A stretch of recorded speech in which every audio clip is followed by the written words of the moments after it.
खबर यूपी के हापुड़ से, जहां हापुड़ के सिंचाई विभाग गेस्ट हाउस में सरदार वल्लभ भाई पटेल की 150वीं जयंती के अवसर पर आयोजित जिला योजना बैठक में प्रभारी मंत्री कपिल देव अग्रवाल, जिला प्रभारी सतपाल सिंह सैनी के साथ उपस्थित होकर जिला मंडल पदाधिकारियों की बैठक में सहभागिता की। राज्य मंत्री कपिल देव अग्रवाल ने पत्रकारों से वार्ता करते हुए कहा, भारत के लौह पुरुष सरदार वल्लभ भाई पटेल की 150वीं जयंती राष्ट्रीय एकता दिवस के रूप में मनाई जाएगी। उन्होंने भारत का जो भी वर्तमान स्वरूप है वो सरदार पटेल की दूरदर्शिता और दृढ़ इच्छा शक्ति की देन है। भारत को स्वतंत्रता के बाद देश की सभी रियासतों को भारत में विलय के लिए तैयार करना पटेल की सूझबूझ का परिणाम था। एक भारत श्रेष्ठ भारत की संकल्पना हमारे देश के पूर्व गृह मंत्री, पूर्व उप प्रधानमंत्री श्रद्धेय सरदार पटेल जी ने उसी समय नींव रखी थी।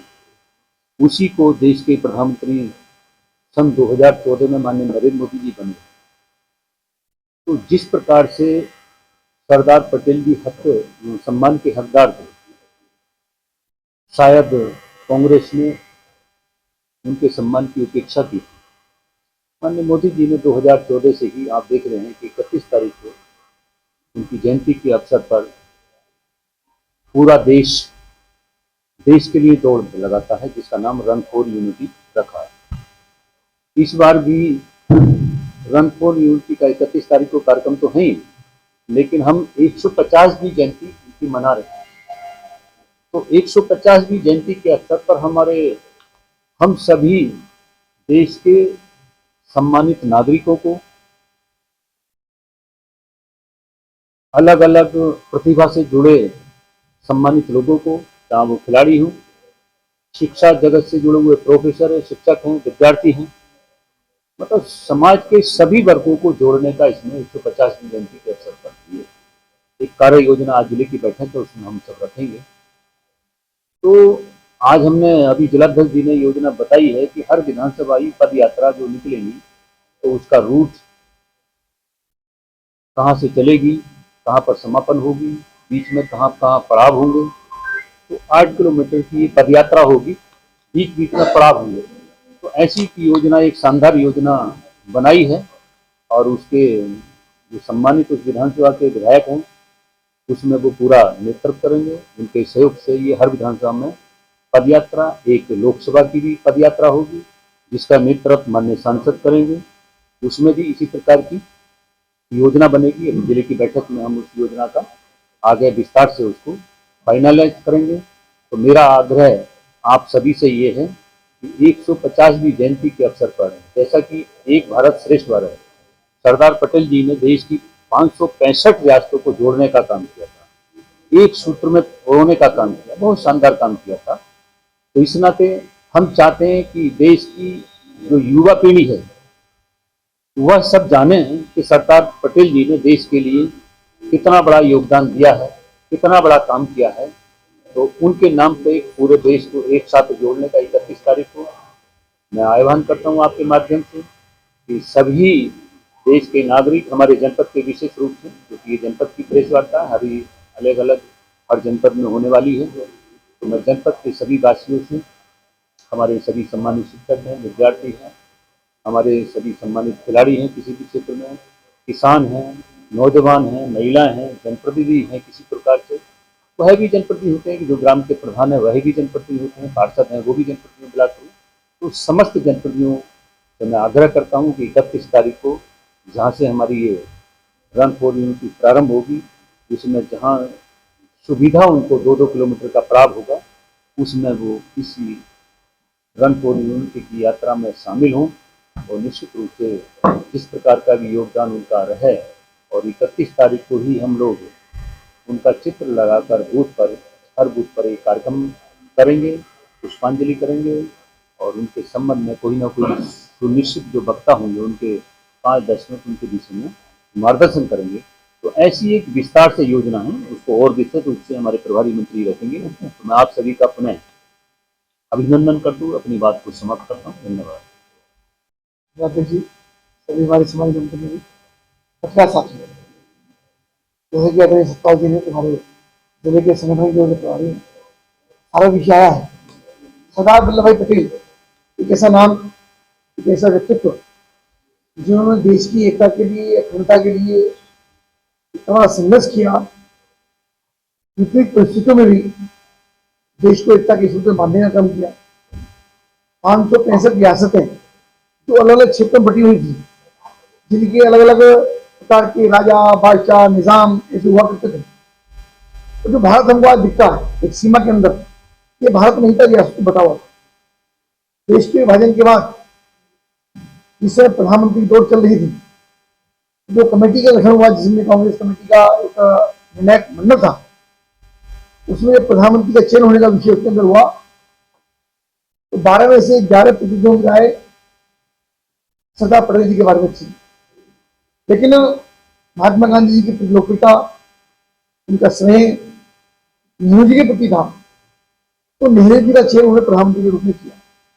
लेकिन सरदार पटेल ने पार्टी का विभाजन ना हो जाए, देश अभी खंडित हुआ है, विभाजन हुआ है देश का, पार्टी भी खंडित ना हो जाए, इस गरिमा को रखते हुए और अपने आप को निछावर करते हुए उस गरिमा को बनाए रखने का काम किया और सेकंड नंबर पर रहना स्वीकार किया और जवाहरलाल नेहरू को प्रधानमंत्री पद को स्वीकार करने का। यानी एक बड़ा व्यक्तित्व के रूप में उस बात की शुरुआत की कि नहीं, व्यक्ति देश से बड़ा नहीं हो सकता, तो एक तरह की बलिदान जैसा होता है मानसिक रूप से, वो करने का काम किया और उनको गृह मंत्री और प्रधानमंत्री की जिम्मेदारी भी दी। नेहरू जी देश के प्रधानमंत्री बने और उसी समय संकट आया कि जो रियासतें ऐसी हैं तो अलग अलग एक दूसरे को कैसे माना जाए। तो सबके पास सबसे बातचीत थी कि साधन भी नहीं थे, इतने वाहन भी नहीं थे, टेलीफोन की कोई सुविधा नहीं थी, उसके बावजूद सबसे बातचीत करके और सबको तय किया कि सबको भारत के साथ रहना है और एक रंग में एक रूप में रहना है। लेकिन जूनागढ़, हैदराबाद और कश्मीर 3 रियासतें ऐसी थी जिन्होंने रहना स्वीकार नहीं किया, उन्होंने मना कर दिया।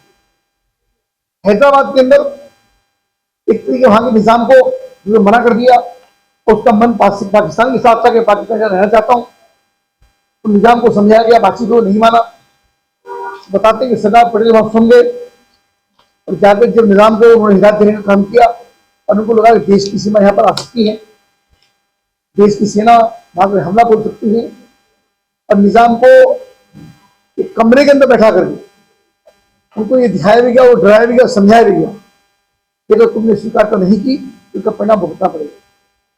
तो तब निजाम ने इसको स्वीकार किया। स्वीकार करने के बाद हैदराबाद को भी देश की सीमा के अंदर रखा गया। ये स्थिति जूनागढ़ जो गुजरात के अंदर है उसकी भी स्थिति यही है।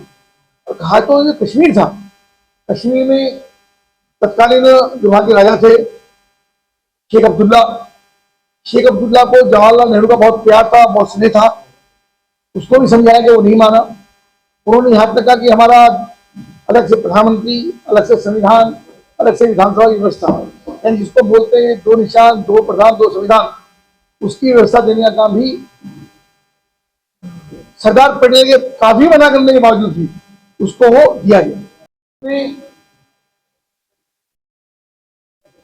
राजा हरि सिंह को भी उसके अंदर जोड़ा गया और ये व्यवस्था जी सरदार पटेल ने एक पंक्ति जुड़वाई कि ये व्यवस्था टेम्परेरी है। ये महत्वपूर्ण बात है कि सरदार पटेल ने उसके अंदर जो उसकी व्यवस्था हो रही थी और उनका पस नहीं चला तो उसको अस्थायी व्यवस्था का नाम दिया गया।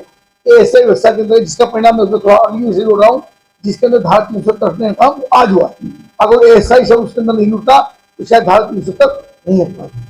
उसी क्रम में सरदार पटेल ने सारी रियासतों को जो 565 रियासतें थी उन सबको जोड़ने का काम किया। देश के प्रति उनका बहुत ऋण है, लेकिन कांग्रेसी सरकारों में सरदार पटेल को सम्मान नहीं दिया गया, कोई स्थान नहीं दिया गया, उनको इग्नोर किया गया। लेकिन आदरणीय प्रधानमंत्री नरेंद्र मोदी जी जब प्रधानमंत्री नहीं बने थे, गुजरात के मुख्यमंत्री थे, तभी उन्होंने भारतीय जनता पार्टी ने पूरे देश का सब कुछ नहीं होगा, पार्टी सब का ध्यान होगा, देश भर के प्रत्येक गांव से लोहा इकट्ठा करने का काम हो कि हर किसान के घर में गए, सबसे बातचीत की, संपर्क हुआ, किसी खुरपी, किसी का लोहा, किसी हल के आगे का जो नोक होती है उसका हिस्सा जो किसान यूज करते हैं घर के अंदर, यानी जो मिट्टी से जुड़ी चीजें हैं, जो मिट्टी के सोना उगाने का काम करती है, ऐसे किसानों की यंत्र इकट्ठा करके और उस लोहे को गिरा करके 182 मीटर की दुनिया की सबसे ऊंची प्रतिमा सरदार वल्लभ भाई पटेल की नर्मदा नदी के किनारे गुजरात के अंदर लगाने का काम हुआ, जो देश के लिए बहुत गर्व का विषय है। उसी क्रम में आज 150 जयंती उनकी है, जिसमें भारतीय जनता पार्टी ने और सरकार ने बहुत सारे कार्यक्रम रखे हैं जिसकी चर्चा भी हुई है। तो 31 तारीख को सुबह का कार्यक्रम 6 बजे का run for unity railway park से सुबह 6 बजे रन फॉर यूनिटी का कार्यक्रम हुआ। सबको उसमें सहभागिता करनी है, सबको उसके अंदर दौड़ना है और हापुड़ के साथ साथ ये कार्यक्रम पूरे प्रदेश में, पूरे हिंदुस्तान में होगा। उसी में फिर दिन में हमारे बूथों पे कार्यक्रम होंगे। प्रत्येक बूथ पर सरदार पटेल का चित्र लगा करके हमारे बूथ के अध्यक्ष प्रत्येक व्यक्ता कोई ना कोई व्यक्ता उसके अंदर जाएगा तो सरदार पटेल जी के कार्यक्रम के बारे में, उनके जीवन के बारे में विस्तार से उनको बताने का काम है। उसके बाद वो लगातार कार्यक्रम गंगा स्नान में बीच में है, गंगा स्नान के कार्यक्रम भी होंगे। 7 तारीख के बाद वो सारे कार्यक्रम फिर स्कूलों में, कॉलेजों में, महाविद्यालयों में उन पटेल जी के जीवन पथ से जुड़ी निबंध प्रतियोगिताएं, वाद विवाद प्रतियोगिताएं, चित्रकला प्रतियोगिताएं और इस बारे कार्यक्रम रन फॉर यूनिटी के लिए 31 तारीख को स्कूल के अंदर भी कार्यक्रम होगा। जो स्कूल में कार्यक्रम होंगे तो बच्चे भी स्कूल में जो मैदान है उसके अंदर जुड़े ताकि सबको जुड़े। इसके पीछे हेतु ये है कि जबरदस्ती नहीं, सबकी श्रद्धा, सबका सम्मान, सबका एक विचार। तो सरदार पटेल जैसा बड़ा व्यक्तित्व था, उनके साथ हम सब जुड़े, सब उनके बारे में जाने। ऐसा विचार अपने प्रधानमंत्री मोदी जी का, भारतीय जनता पार्टी का है, मुख्यमंत्री योगी आदित्यनाथ जी का है, हमारे गोविंद चौधरी जी का है जो हमारे प्रदेश के अध्यक्ष हैं। ये सब मिलाकर के उस कार्यक्रम को हम तेजी के साथ गति देने का काम करेंगे। इसके बहुत सारे कार्यक्रम ये हापुड़ जनतंत्र के अंदर भी है और उस सब में सबकी सहभागिता करनी है। युवाओं को युवा मंगल दल उसको में जोड़ा है, एनसीसी को जोड़ा है, छात्र छात्राओं को जोड़ा है, महिलाओं को जोड़ा है। उसके बहुत सारे कार्यक्रम, डिबेट्स, ये सारे कार्यक्रम पूरे जनपद के अंदर लगातार 1 महीने चलने वाले हैं। उसी के संबंध में आप